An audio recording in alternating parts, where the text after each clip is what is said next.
from what little I know about it, it occurred over in Cape Girardeau County, was transferred to Boone County on a change of venue. I do know the prosecuting attorney.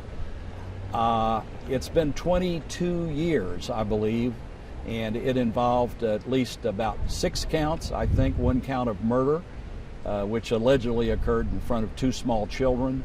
And then there was a kidnapping and a rape and armed criminal action, all of which the jury carefully considered all of that.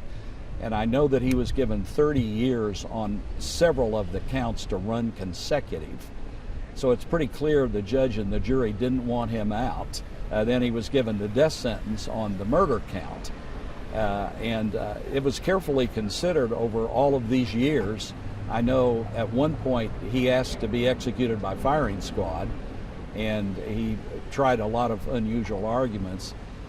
I have an unusual way of looking at this because I attended an execution at Potosi about 25 years ago.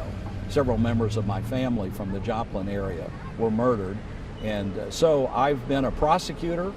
I have prosecuted these cases. I've been a defense lawyer. I've actually defended capital homicide cases, and I've never had a client get the death sentence, but I'm like everyone else. I just follow this and try to glean what I can from what I see in the media. And but I would think the judge is very competent. The jury carefully considered it. I'm sure it was well tried, and it's been appealed a number of times to the appellate courts. They've pored over the transcripts.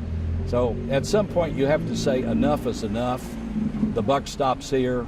A decision has to be made. The law has to be carried out. Whether you're for the death sentence or against it, you have to depend on our court system and our jury system. So you were telling me before this that you're not coming